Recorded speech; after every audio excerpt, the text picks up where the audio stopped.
Nigeria's ICT sector has become a major contributor to the country's gross domestic product, far higher than what oil and gas, agriculture, construction and other major sectors contribute to the economy. According to the latest GDP report for the first quarter of the year, the ICT sector grew by 6.47%.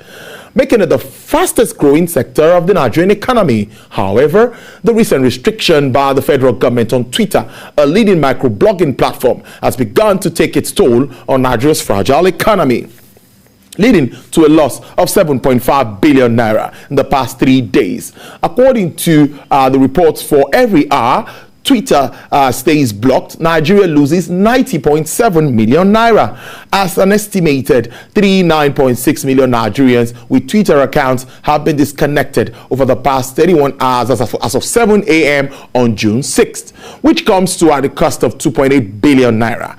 Experts of the view that the suspension has already created a market access gap for millions of small and medium-scale enterprises that use the platform to reach their customers, as this could potentially complicate the challenges of COVID-19 and other structural defects that had posed on businesses, affecting the e-commerce market in the country.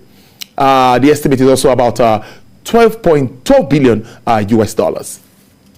Well, to look at this and of course discuss this and other issues, I have joining me live in the studio is a technology team coach, Mr. Idowu Akinde. Mr. Akinde, it's good to see you in the studio. It's been a while. Good afternoon. Pleasure to be here. Yes, I'm going to start this way from very interesting. People talk about how important this is, and really it is important. Microblogging, social media websites costing us a lot of money just because of this few days. Now, why do you think this actually happened? There are a lot of things to look at: sovereignty, security issues, and of course integrity. Now, how does this come to you? Okay, so as you know, I like to hear both sides of the story. Yeah. Okay, so if we look at the government side, yeah, first of all, every government, or every governmental authority has a duty to protect the sovereignty of their borders, and in this case, well, the sovereignty of their people, operations, blah, blah, blah. There is, no point denying or minimizing that fact that there may be information that is available to the handlers of the government that is not available to the general public about how Twitter might be used as a tool to undermine the government. Let's give them the benefit of doubt. Having said that and having acknowledged that, on the other side, which is part of the indices that I just saw on the screen, it's also probably more far-reaching than initially imagined by the people who put out the suspension. What we have come to experience over the last, as you said, 48 to over the last 2 days. It's obvious that perhaps the far-reaching implications that we're experiencing now were not thought, that deeply. Of course, there are a lot of factors, there are a lot of, aspects to consider, but the core thing is, while taking steps to address certain gaps or deficiencies that you might have noticed as a government, sometimes you may want to call experts, ask them. Sometimes you may want to consult with, hey, technology market experts, hey, technology experts, hey, SME experts, hey, macroeconomic policy experts. Can we just spend, even if it's just 30 minutes, right? Those kinds of people, just call them to a virtual meeting, fire up a Zoom or a Google Meet or a virtual meeting and just discuss, even if it's for 15 minutes, before going ahead with those things. The kinds of backlash that have come over the last 2 days, over the last 3 days, are really, really embarrassing, for the not just for the government, for all of us that have, the label Nigeria attached to our name. So, if you don't mind, we can go into the details as you lead, but that will be my own opener. I'd like to say, yes, there is an acknowledgement of the government's need to protect its sovereignty, because that's what they've said, right? And it does make sense. But then, while you're doing that, you also want to be sure that you are not sabotaging the economic efforts that you are making. right? Because we just saw 7.5 billion naira loss in 31 hours. Come on. that's not small by That's really a lot of money. Yeah. While we still look at where the government stands and, of course, the reality on ground, the next thing we heard was also Facebook also deleted this same tweet, and I don't know what you think about that, because many thought that would have also happened. I was able to read even in the newspapers today that all government officials, everyone have now moved to Facebook. So what happened? Why did we ignore that along that line? Okay, so I was kind of expecting that question from you. I thought, I was kind of expecting that. So I am still waiting to hear some kind of corresponding announcement concerning Facebook. Otherwise, it amounts to double standards, or at least the appearance of double standards. Because if the federal government of Nigeria could take a policy stand and make an announcement on that position concerning the quote-unquote violations of its sovereignty by, potential violation of its sovereignty by use of a platform called Twitter, evidenced by a certain tweet. The equivalent of that tweet on Twitter is a post on Facebook that Facebook coincidentally, or perhaps intentionally, we don't know, coincidentally deleted after the Nigeria suspension. Well, perhaps to say, are you going to delete Facebook as well, right? Are you going to suspend Facebook as well? So that's why that's why I said it's a really interesting question.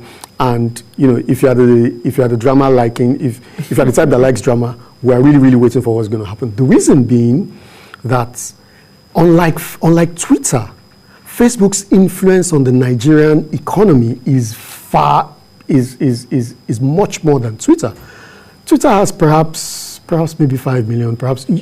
I can't remember what number I just saw, right? But from what I saw today online and from the NetBlock estimate, we have 39.6 million youths active on 40 million. Twitter. That's about 40 million. I think you can easily double that for Facebook. Yes, but even more than the number of users, Facebook as a corporation owns Facebook.com, owns WhatsApp, and owns Instagram. Imagine shutting down Facebook.com, the assets, the online assets, shutting down WhatsApp and shutting down Instagram in Nigeria. I don't know that anybody who cares about the Nigerian economy would allow that to happen. But if you don't shut it down, then it's like a catch-22. If you don't shut it down, then you've applied one principle to one online asset, aka Twitter, but you can apply the same principle to Facebook. But if you go ahead and apply and escape the double standards trap, then you fall into the trap of disabling your own economy. And I'm sure that the people in charge of Nigeria right now do not want to have to explain to the entire 200 and something million people how they are not doing a good job concerning managing the economy. So, as I said, it's a bit of the devil or the deep blue sea. Honestly, I get so worried, particularly at this time where we face this fragile growth in our economy and we're trying to stabilize. Look at what ICT contributed while I was ruling out the intro for development, even doing almost better than even the oil and gas that we've always focused on.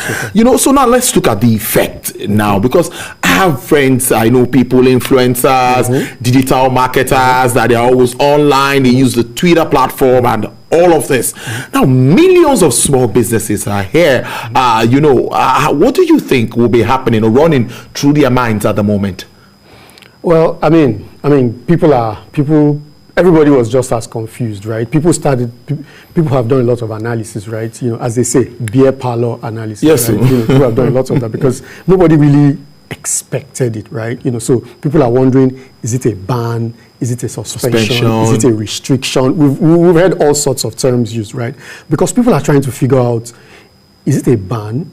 Does a ban affect the adverts I have paid for since last month that should run until next month? Does a suspension affect it? Does a restriction?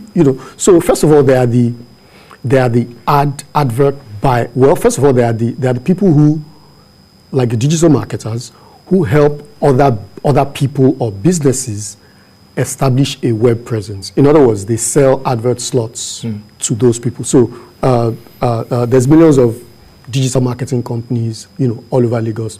Look at all of the all over Nigeria. Look at all of the investments that a Google, for instance, over the last 3 to 4 years, has made in upskilling Nigerians with digital marketing skills. Google alone has been responsible for training, hundreds, if not thousands, of digital marketers in Nigeria.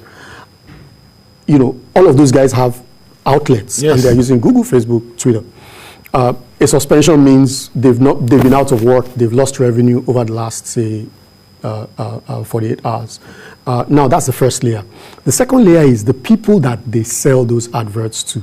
So, for instance, I sell makeup, shoes, suits, right, shirts, ties, and I've engaged the services of a digital marketer to push, promote, boost my presence online in order to further boost sales. This 48-hour darkness, quote unquote, has to have a tool on my business, and there are millions of businesses like me. So multiply me by millions of people who rely on that kind of stuff. That is GDP that the government just lost. Yes. And for every hour that we that we continue to keep it down, we continue to lose money. So sometimes when you think about these things in purely economic terms, forget the politics, forget the optics, as it were. But purely economic terms, then you can say, well, this is what we should do, or as a case. It really is what we should do. I was putting down a figure, a country growing at about 0.51%. It's marginal, and we can't say at this time we won't sustain the growth in the ICT space. Let's now do the economic view. Look at what this also means for the entire economy. Okay, research shows that Twitter is worth about $50 billion US. And Nigeria's external debt is at about 30-something billion US dollars. Economic activities in Nigeria, $200 million. These figures look very beautiful, but how do you now see this impacting, of course, on Nigeria's economy? That's the way we'll look at it. I'll put it like this. Let's imagine that on this TVC road, on this road, right, there are two companies. One of them is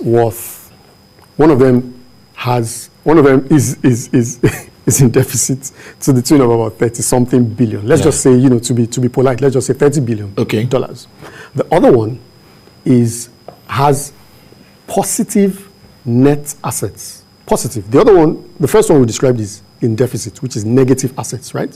Negative monetary assets of $30 billion. The other one has positive assets. So it's like the difference between them is like $80 billion. The other one has positive assets of $50 billion. And then it just so happens that maybe a few months ago, there was this partnership between them where the one in deficit now is receiving patronage from the bigger one and is gradually on a path to getting out of that deficit. Then for some reason, something makes that company in deficit to temporarily, as it were, strict. Maybe call for a suspension of the contract, quote unquote, meaning for the next indefinitely, we don't know if we want to do business with you. What does that say? If, for instance, this same company that was in deficit was pitching to investors, saying, look at my growth record, I've been progressively making progress to get out of debt. Suddenly, it looks like a decision that is hard to defend. So suddenly you make a decision that looks hard to defend. How are your investors suddenly going to see you? Remember that every investor evaluates investors based on investments based on alternatives. So the investor is going to say, Nigeria, okay, looks like I was 8/10 of the way to making an investment. Suddenly, I beg. Let me look at that other one that somebody sent to me last week. Hey, if you were an investor, if I can put it to you, if you were an investor and you had alternative investments table to put my money where my mouth is, you are not going to be sentimental. You're going to be looking at where you have, quote unquote, stability, right? Not variability of policy making. Today it's this, tomorrow it's that. I don't want to refer to similar incidences in the past, but I'm sure you get my point.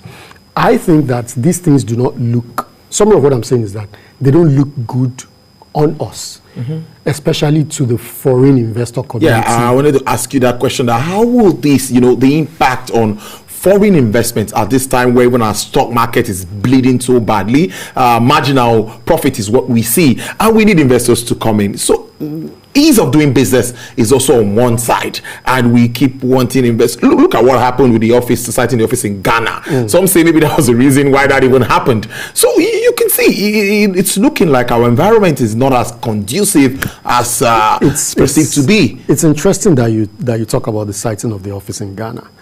I remember that quite a number of my friends, were debating this. Nigeria is the default, should be the default place that everybody wants to cite their African headquarters office. But I beg to disagree, partly because I'm not under the delusion that a lot of my fellow Nigerians are under, that Nigeria is the giant of Africa. I don't believe that thing anymore, right? But that's another topic for another day. For another day. I feel that what we need to do, right? Okay. Back to the Ghana, and then I'll come back to the initial question. So concerning Twitter citing their headquarters in Ghana, we forget, right, that again, taking an economic view, taking the view of the investors and the management team, the leadership team of Twitter, there are all sorts of indices that they would have looked at. For instance, given my consulting background, there's something that we call a pestle analysis, right?